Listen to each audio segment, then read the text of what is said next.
오늘은 부활주일입니다. 예수님이 우리의 죄를 대속하시기 위하여 십자가에 못 박혀 희생 제물이 되어 주셨고 3일 만에 부활하셔서 우리의 부활의 소망이 되셨습니다. 우리 다시 한번 인사해 볼까요? 예수님은 부활하셨습니다. 예수님은 부활하셨습니다. 아멘. 믿으십니까? 아멘. 어떻게 믿을 수 있나요? 안 봤는데. 그래도 믿으시죠? 네, 그렇습니다. 우리가 보지 않고 믿는 것, 그것이 은혜인 줄 믿습니다. 사람들이 그렇게 말합니다. 그걸 어떻게 믿냐고, 봤냐고. 예수님 제자 중에도 그런 제자가 있었습니다. 누굴까요? 도마였습니다. 네, 오늘 예수님의 부활을 믿지 않았던 도마에 대하여 함께 은혜를 나눠보려고 하는데요. 우리에게도 이 도마 같은 모습이 있거든요. 오늘 우리도 이 도마처럼 더 큰 믿음으로 나아가시는 시간이 되시기를 바랍니다. 예수님의 부활은 사복음서에 조금씩 나누어서 기록이 되어 있는데요. 마태복음에 보면 안식 후 첫날, 그러니까 주일이죠. 주일 새벽에 큰 지진이 나면서 천사가 내려왔고 무덤문을 막고 있었던 돌을 굴려내고 그 위에 앉아 있었습니다. 그 형상이 번개와 같았고 그 옷은 눈같이 휘어서 무덤을 지키던 병사들이 무서워서 벌벌 떨었습니다. 그 장면을 함께 목격했던 여인들은 제자들에게 달려가서 그 사실을 알렸는데요. 그 말을 들은 베드로와 요한이 무덤으로 달려갔습니다. 요한복음 20장 3절과 6절 7절 말씀입니다. 베드로와 그 다른 제자가 나가서 무덤으로 갈새 시몬 베드로는 따라와서 무덤에 들어가 보니 세마포가 놓였고 또 머리를 쌌던 수건은 세마포와 함께 놓이지 않고 딴 곳에 쌌던 대로 놓였더라. 아멘. 네, 이 장면을 제가 그림을 한번 주입해 봤는데 한번 보여드리겠습니다. AI한테 부탁을 했는데요. 이게 사실 정확하게 표현한 건 아닙니다. 본문에 보면은요, 예수님이 놓였던 그 세마포 누웠던 자국 그대로 세마포는 놓여 있고 그 다음에 일어나셔가지고 머리에 쌌던 수건은 다른 곳에 놨다고 하는데 제가 아무리 AI한테 설명을 해도 못 알아듣더라고요. 아직 성경을 잘 모르는 것 같아요. 사실 베개도 아니고 베개같이 되어 있는데 예수님을 쌌던 세마포는 그대로 그 자리에 이제 쌌던 그대로 놓여 있고요. 머리에 쌌던 수건은 따로 이렇게 놓아 있었다라는 거죠. 제자들도 이 모습을 보았습니다. 예수님이 사라진 이 모습을 눈으로 확인했는데요. 근데 그때까지만 해도 이 여인들과 제자들은 예수님의 부활을 깨닫지 못했다는 것입니다. 요한복음 20장 9절 말씀입니다. 그들은 성경에 그가 죽은 자 가운데서 다시 살아나야 하리라 하신 말씀을 아직 알지 못하더라. 지금 갈로 갇혀 있죠. 왜냐하면 이게 없으니까 그때도 벌써 믿은 걸로 이렇게 사람들 생각하니까 아니다. 이때까지만 해도 몰랐다. 이걸 추가로 덧붙인 것입니다. 예수님이 죽은 자 가운데서 다시 살아나 하셨던 그 말씀 그때까지도 기억도 못하고 깨닫지 못하고 몰랐다라는 것이죠. 왜냐하면 그때는 시신이 없어진 것만 보았지 부활하신 예수님을 아직 만나지 못했기 때문이었습니다. 부활하신 예수님을 처음으로 만난 사람이 누구였나요? 제일 먼저 만난 사람? 막달라 마리아였습니다. 마리아가 제자들이 떠나고 난 다음에 베드로와 요한이 떠나고 난 다음에 울고 있을 때 예수님이 이제 뒤에 오시니까 돌아보고는 동산직인 줄 알고 당신이 예수님의 시신을 옮겼으면 어디 두었는지 말해 주십시오. 제가 가지고 가겠습니다라고 했는데 그때 예수님이 마리아야라고 부르시니까 그 음성을 듣고 예수님인 것을 알아보았습니다. 그리고는 그날 저녁에 제자들이 모인 곳에 예수님이 찾아오셨습니다. 요한복음 20장 19절에서 20절 말씀입니다. 이날 곧 안식 후 첫날 저녁 때에 제자들이 유대인들을 두려워하여 모인 곳에 문을 닫았더니 예수께서 오사 가운데 서서 이르시되 너희에게 평강이 있을지어다. 이 말씀을 하시고 손과 옆구리를 보이시니 제자들이 주를 보고 기뻐하더라. 아멘. 안식 후 첫날이니까 부활하신 바로 그날이고 주일 저녁이었는데요. 문이 닫혀 있었는데 제자들에게 오셨다는 것입니다. 그러면서 평안할지어다 이렇게 인사를 했는데 샬롬이라고 인사한 거죠. 그리고는 손과 옆구리를 보여주셨습니다. 그리고 누가복음에 보면 그때 구운 생선도 함께 같이 드셨다 그렇게 기록해주고 있는데요. 근데 그때 도마가 그 자리에 없었습니다. 그래서 다른 제자들이 우리가 주님을 보았다라고 하니까 도마가 뭐라고 했을까요? 요한복음 20장 25절 말씀입니다. 다른 제자들이 그에게 이르되 우리가 주를 보았노라 하니 도마가 이르되 내가 그의 손에 못자국을 보며 내 손가락을 그 못자국에 넣으며 내 손을 그 옆구리에 넣어보지 않고는 믿지 아니하겠노라 하니라. 그러니까 내가 직접 보고 손가락을 내가 그 손에 못자국 또 옆에 있는 옆구리에 있는 창자국에 넣어보지 않고는 믿지 않겠다. 그렇게 말했던 것이죠. 도마는 이렇게 의심이 많았던 사람이었습니다. 근데 8일 만에 다시 예수님이 그들을 찾아오셨습니다. 요한복음 20장 26절에서 27절 말씀입니다.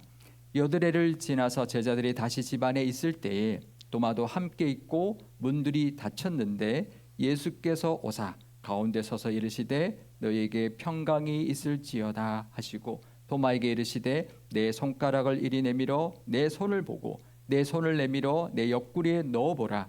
그리하여 믿음 없는 자가 되지 말고 믿는 자가 되라. 아멘. 이때도 문이 닫혀 있었는데 예수님이 찾아오셨고요. 샬롬이라고 또 인사해 주셨습니다. 그리고는 바로 도마에게 가서 내 손을 봐라. 그리고 네 손가락을 내 옆구리에 넣어봐라. 그렇게 해서 믿음 없는 자가 되지 말고 믿음 있는 자가 되라고 말씀해 주셨습니다. 나무라지 않으셨습니다. 확신을 주신 것이죠. 이 장면을 그린 그림을 한번 보여드리겠습니다. 네, 이건 AI가 그린 게 아니고요. 제가 직접 찍은 사진입니다. 그림입니다. 노회에서 성지순례 갔을 때 찍은 건데요. 노회에서 갔던 성지순례는 우리 교회와 갔던 곳과는 좀 다른 곳으로 갔습니다. 우리 교회는 트리키에와 그리스로 갔었는데요. 사도 바울이 1차, 2차, 3차 전도 여행지를 둘러본 것인데 노회에서 갔던 성지순례는 튀르키예를 갔다가 로마로 바로 넘어갔습니다. 그래서 이 사진은 로마에 있는 성 베드로 성당에 있는 그림을 제가 찍은 건데요. 이 성 베드로 성당에 그림이 참 많이 그려져 있고요. 성화가 또 조각상이 하나 있습니다. 제가 그 조각상을 보여드리겠습니다. 네, 이 작품이 피에타라는 작품인데요. 예수님이 십자가에서 내려서 이 성모 마리아가 예수님을 안고 있는 그런 장면을 미켈란젤로가 대리석으로 조각한 겁니다. 너무 멋있죠. 한번 감상해 보시기 바랍니다. 정말 정교하고 그 모든 모습이 정말 리얼하게 잘 그려져 있는데요.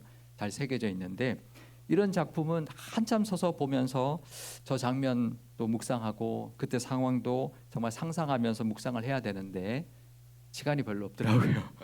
자유시간이 짧아가지고 다 돌아보려면 시간이 없는 거예요. 그러니까 얼른 사진 찍고 또 주변에 있는 사진들 찍고 또 도마가 이제 또 예수님 또 옆구리에 또 있는 장면이 있으니까 저 장면도 찍어야 됐다 그래서 찍어 왔는데요. 이런 장면들을 한참 봐야 되는데 시간을 많이 보내지는 못했습니다. 다행히 그래도 도마가 예수님 옆구리에 이제 그 손가락을 넣는 장면 그림도 보고 왔는데요. 예수님은 의심 많았던 그 도마에게 옆구리에 난 그 창자국에 직접 손을 넣어보라고 해주셨습니다. 배려해 주신 것이죠. 그때 도마가 이렇게 고백을 합니다. 요한복음 20장 28절 말씀입니다. 도마가 대답하여 이르되 나의 주님이시요 나의 하나님이시니이다. 아멘. 이 고백은요. 우리가 지난번에 베드로의 고백도 우리가 잘 알고 나다나엘도 비슷한 고백을 했다고 말을 했는데 이 베드로와 나다나엘 고백과는 좀 다릅니다. 베드로와 나다나엘은 이렇게 고백했죠. 주는 그리스도시요 하나님의 아들이십니다. 이렇게 고백을 했는데요. 이건 메시아라고 고백한 것이고 하나님의 아들이라고 고백한 건데 도마는 좀 다르게 고백하고 있습니다. 예수님을 하나님이라고 고백하고요. 나의 주님이라고 고백하고 있는 것입니다. 예수님의 신성을 고백하고 있는 것이고요. 단순히 존경의 의미로 주로 고백한 게 아니라 신적인 존재로서의 주로 고백하고 있는 것입니다. 이스라엘 백성들이 하나님을 주라고 불렀거든요. 아도나이 이렇게 불렀는데요. 그런 의미의 고백이었던 것이죠. 그러니까 베드로와 나다나엘은 그냥 메시아로 고백했고 하나님의 아들이라고 고백했는데 도마는 하나님이라고 고백하고 나의 주님 이렇게 고백했던 것이죠.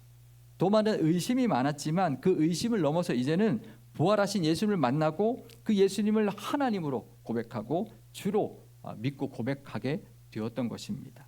도마의 이 믿음의 고백은 처음에는 의심했어도 다른 제자들보다 더 확신하는 그런 깨달음이 있었던 그런 계기가 되었던 것입니다.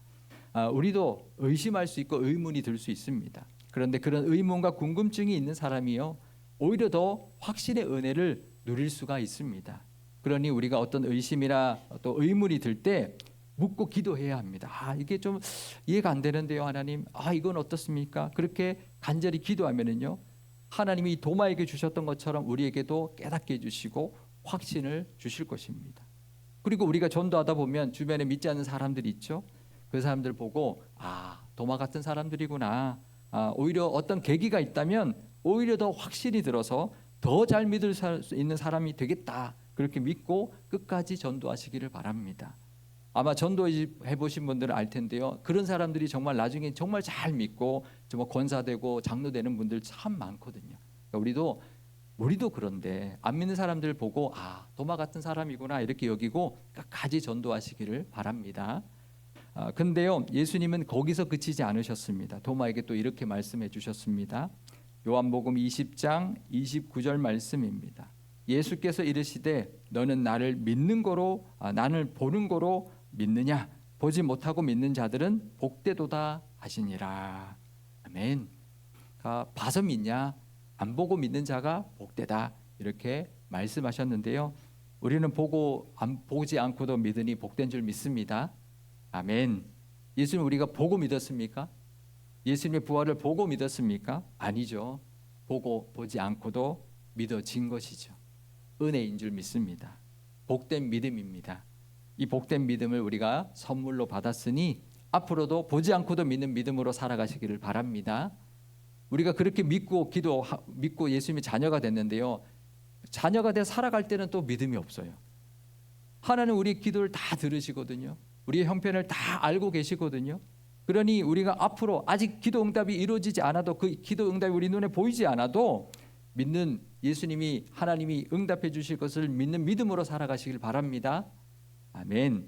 또 이 도마처럼 예수님은 하나님이시오, 나의 하나님이시오, 나의 주님이십니다라고 고백하면서 늘 주님 앞에 나아갈 때 하나님이 또 부어주시는 은혜와 확신이 우리에게도 분명히 있을 것입니다. 그 믿음으로 은혜를 누리며 살아가시기를 축복드립니다. 도마의 이야기는요, 주로 요한복음에 많이 기록되어 있는데요, 도마는 언제 예수님의 제자가 되었는지 또 그 과정도 전혀 기록되어 있지 않습니다. 그냥 12제자 명단에 갑자기 처음으로 그 이름이 등장을 하는데요. 그런데 요한복음에 보면 이 도마를 디두모라 하는 도마라는 표현을 계속 쓰고 있습니다. 이 디두모가 무슨 뜻이냐면요, 헬라어로 쌍둥이라는 뜻이고요, 도마도 아람어로 쌍둥이라는 뜻입니다. 그러니까 이 도마는 그 당시 이스라엘 사람들이 사용하고 있었던 아람어인데 쌍둥이라는 뜻을 가지고 있었는데요. 요한복음이 헬라어로 쓰였으니까 도마가 무슨 뜻인지 이게 헬라 사람들이 모르겠죠. 그래서 헬라 사람들이 알아듣기 좋게 헬라어로 디드모라고 하는, 그러니까 우리말로 쌍둥이라고 하는 도마다 이렇게 설명하고 있는 것이죠. 아마 도마가 쌍둥이였던 것 같습니다. 근데 이 도마가 한 말이 처음으로 기록된 곳은 바로 여기인데요. 요한복음 11장 6절에서 8절 16절 말씀입니다. 나사로가 병들었다 함을 들으시고 그 계시던 곳에 이틀을 더 요하시고 그 후에 제자들에게 이르시되 유대로 다시 가자 하시니 제자들이 말하되 랍비여 방금도 유대인들이 돌로 치려 하였는데 또 그리로 가시려 하나이까? 디드모라고도 하는 도마가 다른 제자들에게 말하되 우리도 주와 함께 죽으러 가자 하니라. 아멘. 그러니까 예수님이 나사로가 죽을 병에 걸렸다는 소식을 듣고 이틀을 더 거하시고 난 뒤에 이제 가자, 유대로 가자라고 하시니까 제자들이 그러는 거죠. 얼마 전에 유대인들이 돌로 치려고 했는데 정말 그리로 가실 겁니까? 그렇게 이제 만류했던 거죠. 그랬더니 도마가 제자들에게 이렇게 말을 했다는 것입니다. 우리도 주와 함께 죽으러 가자, 이렇게 말을 하고 예수님을 나섰다라는 것이죠. 도마의 이 말이 어떻게 들리시나요? 학자들은 이 도마가 죽을 각오를 했던 믿음이었다 이렇게 평가하고 있는데요, 저는 좀 그렇게 안 보이더라고요. 사실 과연 그랬을까? 도마의 이 말이 정말 에스더가 고백했던 것처럼 내가 죽으면 죽으리라라는 그 각오로 했던 것일까? 정말 죽음을 각오하고 예수님을 따라갔던 것일까? 어떠세요? 정말 그렇게 보이세요?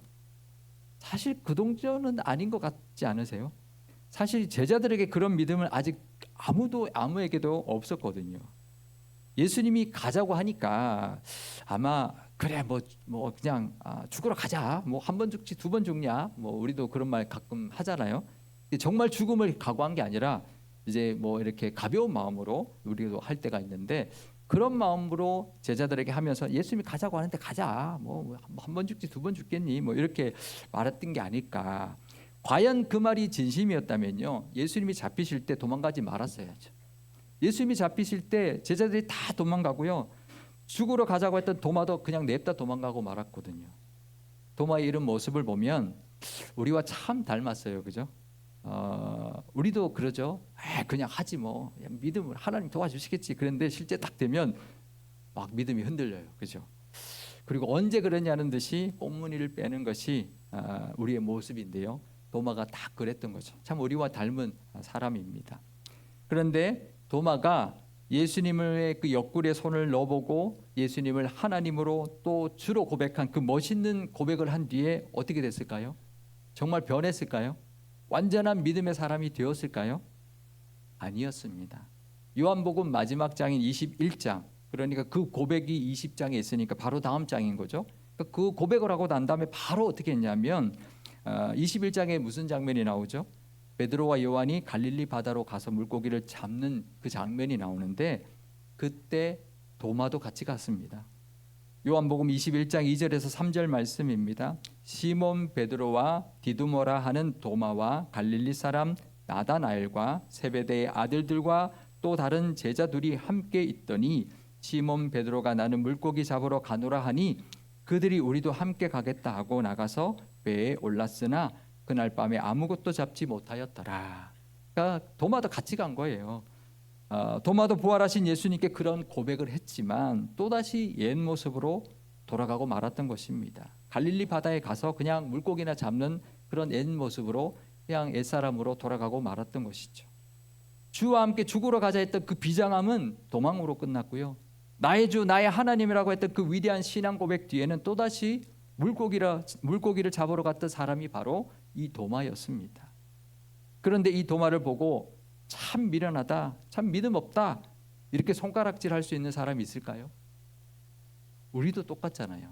우리랑 너무 닮았잖아요. 그러니 우리도 이 도마 보고 손가락질할 수 없는 것입니다. 그래서 쌍둥이라는 뜻의 그 도마의 이름은 실제로 쌍둥이였기 때문에 그렇게 기록했겠지만 그 이름의 뜻을 요한이 굳이 그냥 도마라고 하지 않고 디두모, 쌍둥이라고 하는 도마라고 요한복음에서 밝히고 있는 이유가 거기에는 영적인 의미가 담겨 있구나라는 것을 깨달았기 때문일 것입니다. 이런 도마의 모습은 우리랑 똑 닮은 쌍둥이 같다라는 것을 암시하고 있는 것이죠. 늘 의심 많고 때로는 허풍 부리고 그러다가 또 실제로는 뒤로 빠지고 은근슬쩍 옛 모습으로 돌아가 버리는 이 모습이 바로 우리와 판박인 것이죠. 신앙은요, 우리의 결단으로 유지되는 게 아닙니다. 주님이 붙들어 주셔야 하는 것입니다. 예수님의 옆구리에 손가락을 넣어보는 그런 체험을 했었어도요, 현실의 앞에 가면 또다시 옛 모습, 신앙 없는 모습으로 돌아가 버리는 것이 우리의 모습입니다. 하지만 그런 우리를 늘 찾아오시는 예수님 때문에 우리의 신앙이 이렇게 지켜지고 있고 다시 힘을 내고 있는 것입니다. 그 은혜가 있는 줄 믿습니다. 그 은혜에 감사해야 합니다. 도마는요, 우리와 똑같이 나약한 사람이었습니다.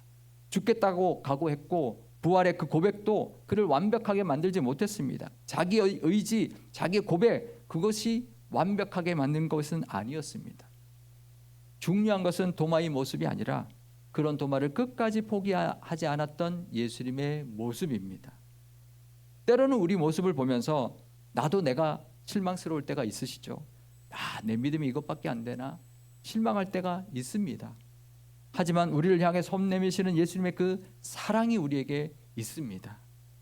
못 박힌 자국이 아직도 남아있는 그 예수님의 손길을 우리도 붙잡고 오늘도 부활의 증인으로 믿음으로 승리하며 살아가시기를 바랍니다. 도마는 인도까지 가서 선교했다는 말을 많이 들어보셨을 겁니다. 도마는 인도에 가서 복음을 전하다가 거기서 순교를 했는데요.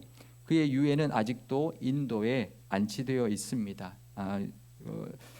도마에 유해가 안치되어 있는 그 교회를 보여드리겠습니다. 이쁘죠? 완전 하얀색으로 이제 외장이 되어 있고요. 내부도 보여주시기 바랍니다. 외부도 보면 좀 어둡게 나왔지만 벽이 다 하얀색으로 되어 있는데요. 굉장히 멋있는 교회가 인도 첸나이에, 이제 인도 남부에 있는 첸나이에 세워져 있는데요.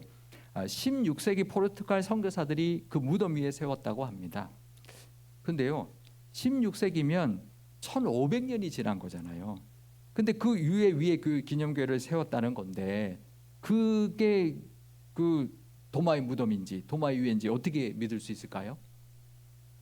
아니요, 믿을 수 있습니다. 왜냐하면 도마 공동체가 그때까지 이어져 오고 있었기 때문입니다. 포르투갈 선교사가 인도에 갔는데요, 복음을 전하러 갔는데 거기에 이미 예수님을 믿는 도마 공동체가 있는 거예요. 동방교회의 형태로, 그러니까 동방정교와도 좀 다르게 오랜 시간 도마가 전해줬던 그 신앙을 지켜오고 있었던, 1500년 동안 지켜오고 있었던 도마 공동체가 그 도마의 무덤을 잘 지키고 있었습니다. 그 위에 교회를 세웠는데요, 그 기념교회 지하에 도마의 관이 안치되어 있습니다. 그 관 위에 이렇게 되어 있죠. The Tomb of Saint Thomas, 도마의 무덤이라고 되어 있고요. 가운데 보시면 그 관에 보면 My Lord and My God, 그러니까 도마의 고백이 나의 주, 나의 하나님이라는 고백이 적혀 있습니다. 부활주의를 맞이하여서 우리도 보지 않고도 믿는 믿음이 있으시기를 바랍니다. 아직 응답받지 않고도 주실 것을 믿는 믿음으로 살아가시기를 바랍니다. 늘 부족하고 연약한 우리도 끝까지 찾아와 주시고 만나 주시고 믿음 더해 주시는 그 은혜를 붙드시기를 바랍니다. 그래서 우리도 이 도마처럼 부활의 증인으로 그 사명 잘 감당하며 살아가시는 저와 여러분 되시기를 주님의 이름으로 축원드립니다. 기도하시겠습니다. 부활의 첫 열매가 되어주신 주님, 부활주의를 맞이하였습니다. 죽음의 권세를 이기시고 3일 만에 부활하신 예수님께 영광과 찬송을 올려드립니다. 하지만 우리가 이렇게 주님의 부활을 믿게 된 것도 전적인 하나님의 은혜임을 고백합니다. 우리도 도마처럼 보지 않고 어떻게 믿을 수 있냐 했던 의심 많은 사람들이었지만 은혜로 믿게 되었습니다. 2000년 전 하나님의 아들이 이 땅에 오셨고 우리의 죄를 대속하시기 위하여 십자가에 못 박혀 죽으셨지만 장사한 지 3일 만에 부활하셨음을 믿게 해주신 그 은혜에 감사드립니다. 하지만 그 크신 은혜를 받았음에도 우리도 도마처럼 예수님을 나의 주, 나의 하나님이라고 고백하면서도 또다시 현실에서 살아갈 때는 믿음 없는 모습으로 살아갈 때가 너무나 많이 있습니다. 하나님의 능력과 예수님의 그 크신 사랑을 믿는 믿음으로 이 땅을 담대하게 살아가게 하시고 우리도 부활할 것을 믿고 또 그 어떤 위기에서도 우리를 못자국 난 손으로 붙잡아 주셔서 건져 주실 것을 믿음으로 부활의 주님을 늘 증거하며 살아가게 하옵소서. 우리 주 예수님의 이름으로 기도드리옵나이다. 아멘.